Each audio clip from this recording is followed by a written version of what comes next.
Welcome, dear audience, to the Dying to Death of Disney Part 2. If you haven't seen the first, it should be linked up in the corner, or you can find it on the channel under the Crap Simulation playlist. Or maybe you could just watch the entire video unabridged. So where were we? Where did we get to at the end of Part 1? Ah yes, the introduction to the big Uh-oh SpaghettiOs Florida man, Ron DeFucking-Santos, the big man with big dreams. Disney get political. Children, they're great little things. Not only are they barrels of unrelenting energy, they're also very receptive learners, and you can get them to believe about anything. Like that time I convinced my then 3-year-old niece that rabbits go bergurk. It was so funny, and boy wasn't she so enthusiastic to shout that one out around the house. Everyone laughed, it was wholesome content. But what is no laughing matter is teaching them sexualized content. Yeah, something that is repulsive within Western cultures. And rightly so. It takes those with morals and backbones to preserve the innocence of children. But strangely, we live in the modern age with the modern audience. Who is this modern audience? Literally no one knows, but what we do know is they love to teach inappropriate content to minors, and in some cases, use children as a form of validation of their own ideology, which, let's be honest, is just commie gobbledygook. So Florida Man starts taking note of what was being taught in schools, and it turns out that there was some nonsense about, and they had stocked up the school libraries with very questionable material, like Genderqueer, a book showing sexual acts between adults and a child, Flamer, a book about young boys performing sexual acts on one another, and of course, This Book is Gay, an instructional piece on how to do the gay sex. Kinda seems a little groomer to me to have this in children's libraries instead of, age-appropriate areas. Could it be that this is just an innocent mistake that they ended up in children's libraries? Or maybe we should go check in some fucking hard drives. Who knows? So Florida Man takes his gigaballs all the way down to the state legislator, telling them, "Listen up, maggots, we've got nonsense telling children it's okay to identify as a frying pan and instructing them on how to perform sexual acts on one another,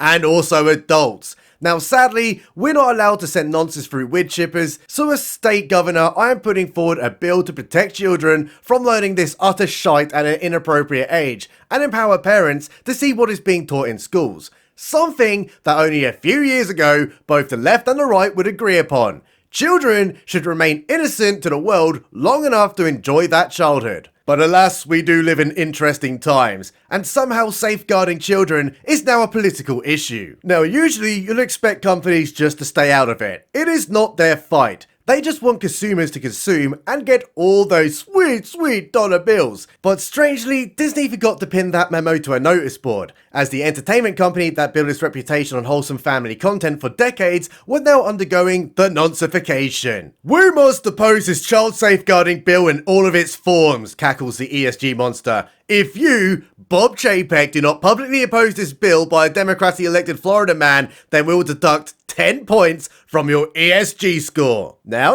asserts Chapek, this is territory we should not be involving ourselves in. This could seriously divide our customer base, and as the new CEO of Disney, I'm kind of hoping to revitalize the brand, not destroy it. But the investments, Bob. Think of all the investments we will give you to become politically involved. I thought the purpose of investments was to get returns greater than that what was invested. Surely becoming politically divisive will mean alienating a sizable proportion of our customers, resulting in less profits, meaning less investments, therefore even less profits, causing even lesslier investments, and that would put the company on the brink of collapse. Doesn't make much sense to take this direction. Look, I'm not going to go out there and tell them that we at Disney are non-political. But that wasn't good enough, because this is the modern age, and expecting a brand just to sell a product is literally a trans-genocide. So the media and the activists within Disney begin hounding Chapek money that he takes stances against the Florida man, and point to the fact that Disney have donated to the Florida legislator in the past who are now currently passing that bill. And that angered the LGTV community, who like to think they represent all gay people, although I never saw elections, and they also love pushing sexualized content onto children. But he refuses to become political on matters that do not concern Disney, as anybody would if they like money. "You have failed us, Chapek," hisses the ESG monster. "We told you to oppose the Don't Say Gay bill." Now, responds Chapek. "I was doing some reading last night and it turns out it doesn't even mention anything about being gay in that bill. It just says children shouldn't be taught sexualized content, gender ideology, or gender dysphoria issues below the 3rd grade using federal funds. And that's about it. All this hoo-ha is just the Democrats running optics for political gain. Either that, or they actually want to nonce children. Who knows? It'll all blow over eventually like everything else does. Don't worry about it, we're totally not Bud Light. What? It's 2022 and Bud Light sales are strong. The company is stable. What a weird statement to make. But shut it, Bobby boy, and listen. Don't you want to be remembered as Bob Chapek the Great? The man who led Disney to glory, not Bob Chapek, the literal hate crime. I don't get what you mean, ESG monster. The modern audience, Bobby. They're all pronouns these days, and when they grow up to be biglier, they'll tell tales to their mutated offspring that Disney did not take a stand, and that's why they can't be pansexual mountain goats with self-diagnosed neurodivergency. It's either that, or you're fired. Oh, replies Bob. So he does the great U-turn telling the media shills, "Yeah, that Don't Say Gay bill that you guys keep telling everyone is about gay hatred, even though you're lying and all those people who are gobbling us up like Mia Khalifa at a sperm bank are too stupid to do their own research, well, yeah, you're totally right. Florida Man is a walking, talking bigot factory. Disney will no longer fund anything he does. Down with Florida Man." And that sent shockwaves across the United States. Disney just directly divided their consumer base. Not through entertainment that they're paid by the consumer to produce, but through politically biased statements. It's kind of weird that Disney wouldn't allow Spider-Man to be etched on a 4-year-old's tombstone, citing that they wanted to maintain the innocence of their brand, but weren't willing to defend the innocence of children up to the 3rd grade, like any decent adult would, who aren't a bunch of fucking groomers. What a weird hill to die on. So a small boycott began where all those red-blooded Americans logged onto the internet and watched Kid Rock shoot cans of Disney Plus, while calling on others to leave their service. And at Disney, things only got worse-lier. And I mean, bigly worse. They had kicked the methed out alligator's nest, and now it has come back to sting them right in the ass. Because Disney were a very lucky company, as Roy back in 1967 signed a deal with an earlier Florida man to get special status within the Sunshine State. Basically, they didn't like the idea of being governed by people outside of the Disney park without representation. Something those dirty, tea-dumping traitors know all too well. So a deal was struck that Disney would purchase 43 square miles of Floridian land, on the condition that they could govern themselves with a special tax status. And State Governor Claude Kirk was like, "Alright, sounds pretty good." And so Disney built themselves the world-renowned Disneyland Florida. But with that purchase comes great responsibility. For example, not pissing off the state government with ill-informed political stances. So Ron DeSantis told Disney that they could get the fuck out of here with that little deal they've had for over 50 years and now need to pay all their taxes. And that enraged Disney because up until now they thought it was just the ESG investments that were keeping them afloat. So they need to think, how can they swing this around and start making cold hard cash again? Because they're about to lose a whole load of money. "I know," says the director of Guild, "how's about we open a Star Wars hotel and charge extortionate prices to stay there? It will totally be a success." "How's about shoehorning an unnecessary gay kiss in a Lightyear movie?" reads the not so gay agenda. "You know, a children's movie where we don't even get Tim Allen to voice Buzz." Okay, that sounds fantastic, but what about an Obi-Wan Kenobi show? Everyone loves Star Wars. People literally jizz their pants just to watch a new show from us. We can even also get Ewan McGregor to come back and introduce new characters. "Only if he's now a grumpy old man without hope," reads Kathleen Kennedy from the corner. "Perfect, we can also get a midget Leia too, and she can run faster than fully grown adults. Oh, and we can have lightsaber fights where people get stabbed, but they don't die, as it's no longer a sword of billowing superheated plasma that can melt through literal reinforced steel doors, it's just a mild inconvenience." How's about we also subvert the audience's expectation by instead of focusing on Obi-Wan Kenobi, the show is actually about a woman of power who can't act to save her fucking life and give her a storyline that makes no sense, and when she does receive criticism, we say it was all racial abuse so Ewan McGregor can go make videos in his truck and insult the paying customer. Bring back Palpatine!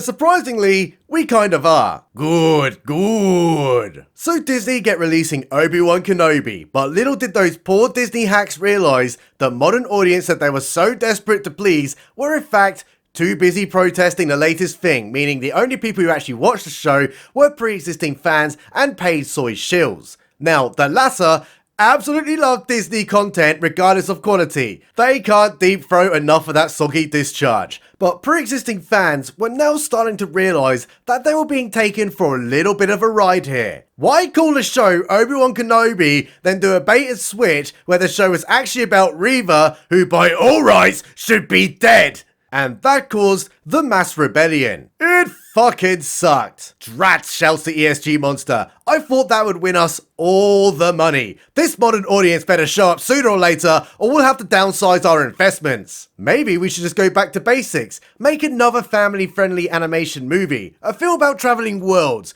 Lots of adventure, and we can inject some wholesome content in there. You know, back to our roots and all that. Oh, and the kid's gay. That's a great idea. That would get all those childless LGTVs watching it. We're so inclusive to everyone, unless they're mildly conservative, then they can go fucking die in a fire. Long live ESG. But surprisingly, that was also a massive fucking flop as well. It seemed like the public were getting a little sick of all the diversity for the sake of diversity. And not just stories where characters just so happen to be diverse. And those public were really starting to get the inkling that these shows and films were not being written by passionate writers who dedicate their lives to telling interesting and complex stories. Rather, what they had hired were a bunch of activists producing propaganda pieces to satisfy the ESG overlords. I have had the best idea anyone has ever had throughout history. Ever, reads Kevin Feige. How's about we do another Marvel show, but this time make it a narrative against the core comic book audiences? Dirty, dirty males. I'm pretty sure that's almost exactly what Kathleen Kennedy claimed when turning Luke Skywalker into a grumpy old man. It wasn't well received, but please, go on. Okay, so we have the Hulk, right? And he's a pretty popular character. But did you guys know that there's also a woman Hulk who's also a kick-ass lawyer? Now, the real kicker on this one is in the comics, she constantly broke the fourth wall and was rather sarcastic and all that. People quite liked her. So how's about we take that story and then make it a narrative where she's immediately the best at everything without a single montage after getting infected with Hulk AIDS. And then she will whinge that she isn't taken seriously by men because she's a woman, and that's a sexism. Maybe men would take it more seriously if we didn't intend to write a show that's actually a thinly masked hate campaign against males and she actually has a grow fuck. You know, the way stories have been written for millennia. Shut up, Commander Logic. That's a great idea, Feige, but who should we get to write it? May I suggest Jessica Gal? Okay, sure. Has she ever read any of the source material? No. Perfect. So Disney get releasing She-Hulk, a show that killed an entire generation with cringe AIDS. But something interesting was going on during this time as the mask was beginning to slip. That precious little Jessica Gal was hot on the press tour informing the paid shills that she actually wrote the show to be purposefully antagonistic towards the Disney detractors. And by detractors, what she really meant was people who just want to watch a show that does the source material justice and doesn't inject political narratives that purposely degrade men into a heathenistic oppressor for literally no reason other than spite. Kind of a dumb move to purposely reject your core customer base. And well, you'll never guess this one, audience. It wasn't very well received and was mocked relentlessly online. Who couldn't see that one coming? And by now, Disney was starting to lose some serious amounts of money. After decades of utter bangers, it seemed the audience were beginning to turn away from the once loved entertainment company, and that stock price was tumbling towards a decade low. And even then, still released the disastrous Willow, another one of Disney's leeching of better IPs. A show that was so bad and so poorly received, Disney even removed it from their streaming service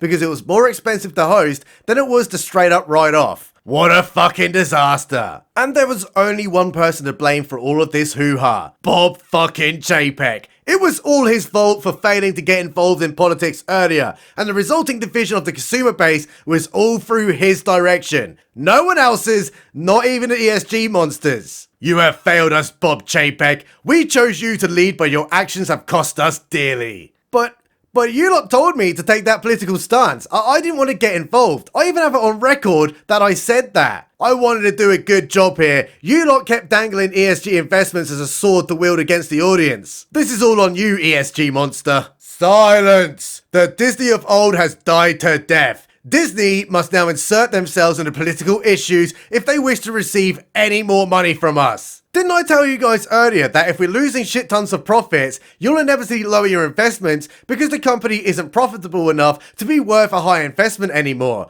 Pretty sure I mentioned that. Oh Bob, you have no idea of what's coming. ESG will be the only way to survive it. What?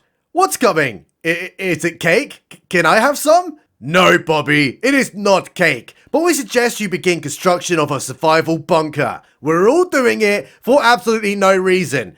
No reason at all, just building bunkers all over the fucking place, all at once, like there's something gonna happen. That's a bit weird, but alright, I'll look into it. Anyway, gotta get going, guys. I have a plane waiting to take me to an Elton John concert. Not so fast, Chapek. It was clear from day one that you wanted to increase Disney's revenue and refrain from entering political spheres. For that, I'm afraid your services are no longer required here. Yeah, Bob, get the fuck out of here. So in November 2022, Bobby Boy gets fired straight out of Disney. But strangely, Bob Iger made a miraculous return out of literally nowhere to become CEO once more. Now I like a conspiracy more than the next guy, because half the time it's just tomorrow's news slightly early. But maybe Bob Chapek was actually set up as the fall guy for the COVID years when Disney were going to lose revenue. Something Iger didn't want on his record. And they just needed an excuse to yeet him from the company once everyone suddenly realising that queuing to get into a supermarket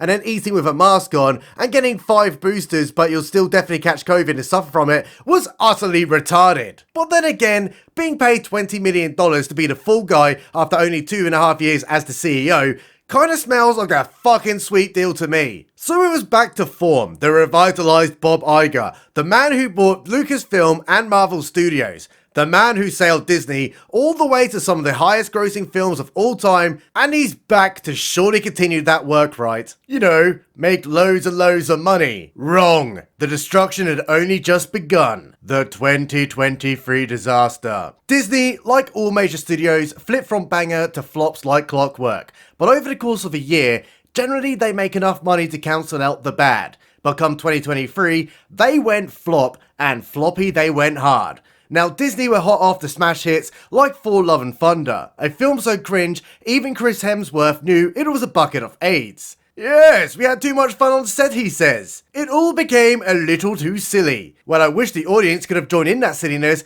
because the resulting diarrhea killed any hopes of furthering that franchise. And they even had Christian Bale, one of the greatest actors of his generation, and they completely fucking wasted him. So they were gonna have to make 2023 really special. Get the audience back on Disney's side. Show them that they are listening to the valid criticisms from disgruntled fans. And end the ideological warfare. Maybe make adjustments to regain the trust of the paying customer. A very simple task, not hard to do at all. Just hire competent people. Yeah, like fuck they did that. So they get it going by releasing Ant-Man Quantumania, the film starring Mr. Potato Head, and damn it, who could have guessed this one? A genius female of power engineer who's also an activist and lectures the audience on social justice issues. And that lost them almost $80 million.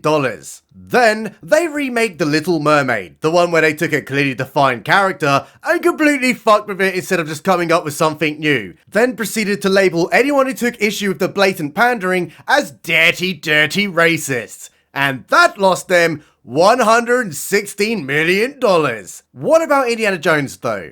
A film franchise loved by many, a legacy for the ages, something still watched even to this day. Well, it turns out Indiana Jones, the hero of the films, was in fact now a grumpy old man without hope, and was continuously outshone by a female of power who ends up punching him in the face and claims thievery is capitalism, even though capitalism is literally the free exchange of goods and services at a negotiated price. Smells like pure commie gobbledygook to me. Oh, and also, the bad guy literally gets hit in the face by a stationary metal pole while on top of a speeding train, and somehow survives it, without any lasting ouchies. Yeah, suspension of disbelief my fucking ass. $214 million lost on that one. Kind of getting desperate now, right? I mean, that's looking floppier than a gigolo turning up for a gig at a fat activist's house. But never fear, audience, when Disney go down in the dumps, there's always one thing that can pull them out of it. A classic animated film, the staple of their brand.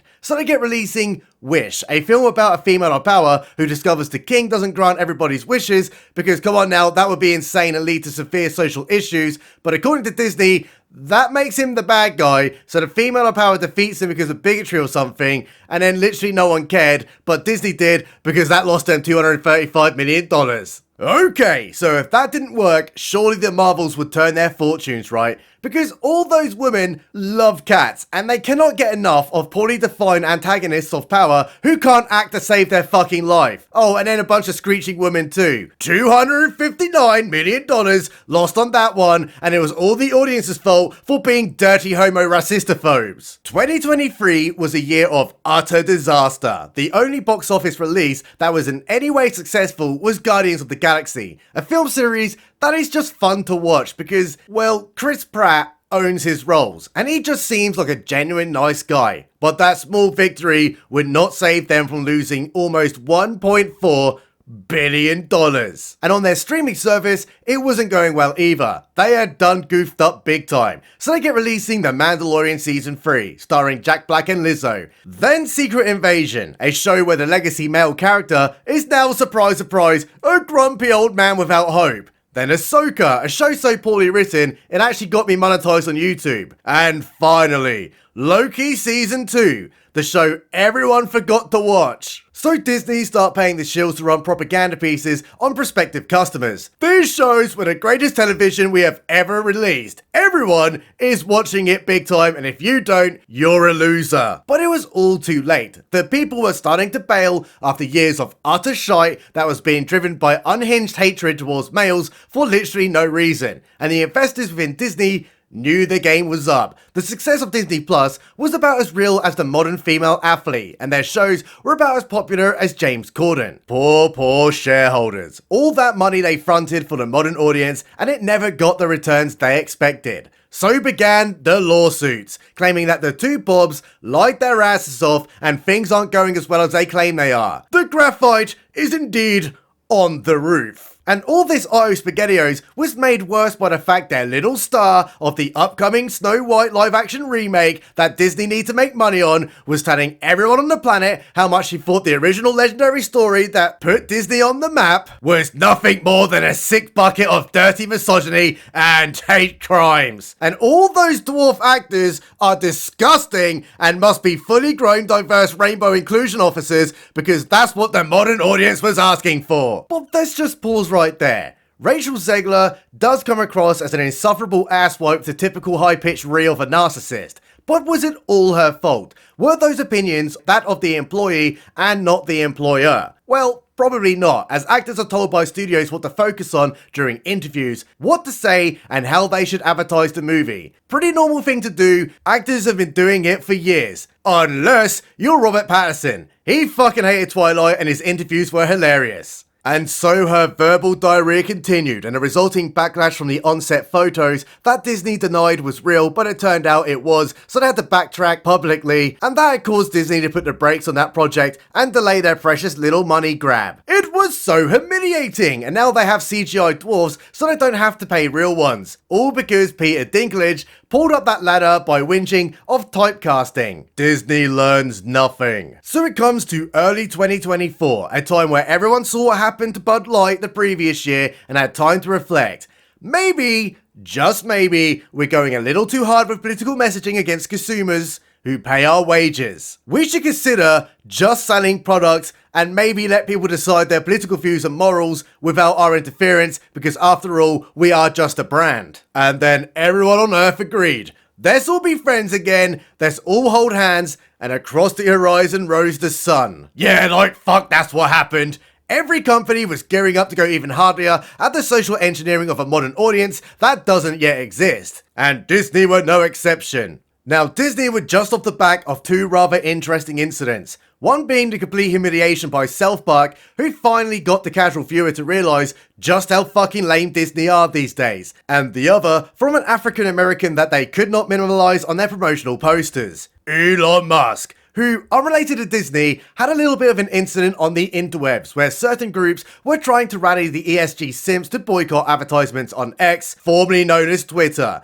because of spicy internet boys posting things on the platform. And that pissed off African Man. So when a tweet came through claiming that there are Jewish groups spewing vitriol towards white people based entirely on their race, Elon Musk agreed, and that caused a massive SPaghettiOs. And yeah, that does run bad optics. But surprisingly, there was some truth to that, like the Anti-Defamation League, who was set up to fight against anti-Semitism, which is totally cool, let's not be dicks towards each other. But over time, it morphed to straight up running hate campaigns against white people. Don't like violent commies? You're a white supremacist! Like Pepe the Internet Frogman? You're a dirty, dirty white supremacist. Want to tell your mate that you're doing absolutely fine? You're committing literal hate crimes. You're letting a former US president back onto social media even though murderous dictators are allowed to freely hold accounts? It's literally killing democracy to death. Kind of funny, but also cringe when coming from grown adults, especially when they define racism as the marginalization or oppression of people of color based on socially constructed racial hierarchies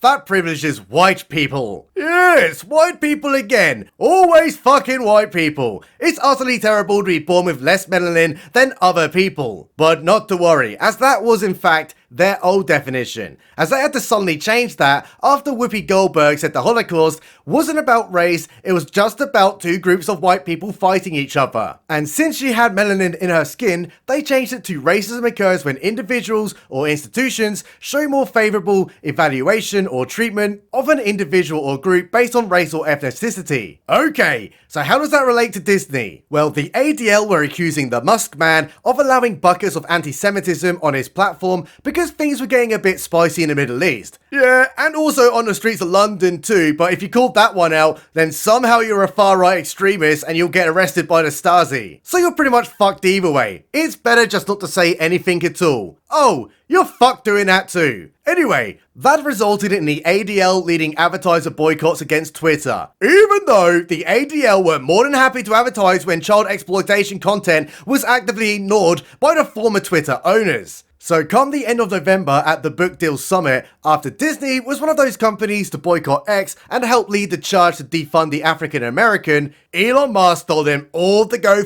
fuck themselves and specifically called out Bob Iger by name. And that led to the reverse boycott, where the internet men stood up, called themselves Spartacus, and began cancelling their Disney Plus subscriptions en masse. Now, it is not known for a fact whether that made much of a difference, but Disney did lose a whopping 1.3 million subscribers over the course of those months. And here we come to 2024. Disney were planning something special. They were going to win all the monies finally by releasing their best show to date, Echo. And since this was going to be the best show ever made in literal history, Disney also decided they'll do the most effective marketing method known to man, which was the Amazon Rings of Power superfan advertisement method, where they got a bunch of people they've paid money to read scripts the show writers wrote and tell the audience just how great it is to see a one-legged deaf chick who's also a Native American on a TV show, instead of actually talking about the storyline. So January the 9th hits and the world was waiting. It had come,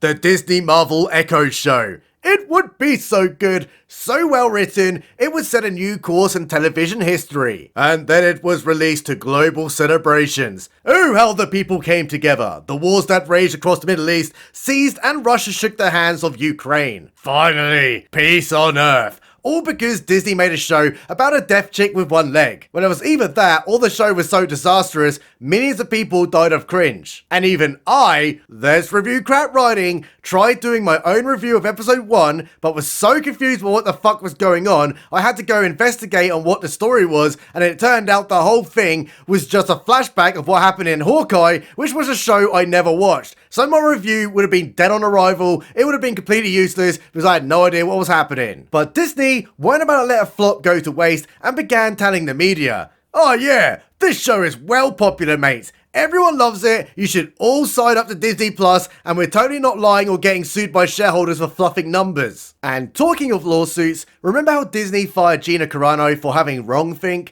and Disney had started a war with the African American man? Well. That came to bite them in the ass, as Gina just got to suing Disney for unfair dismissal for not supporting the current thing on the internet. And it's all being funded by Elon Musk, the walking, talking hate crime. And so the A's train continued. Even off the back of 2023, Disney learned fucking nothing and are going to do it all over again. Yes, more females of power with no montages. More diversity bingo tickets for the sake of diversity instead of just writing a story that just so happens to be diverse. More activist writers. More ESG, and more tax breaks from the Florida government to fund it. Oops, wait, that was actually a little bit of the old fake news because they lost that court case against the Florida man. Now, let's just get real for a moment. Disney are systematically destroying their brand, but will they end up failing and going bankrupt for their utter incompetence? Will they die to death? Probably not. Their back catalogue is strong and they have an army of shills at their disposal. However, it will come to a point where the company will have to begin downsizing by shedding assets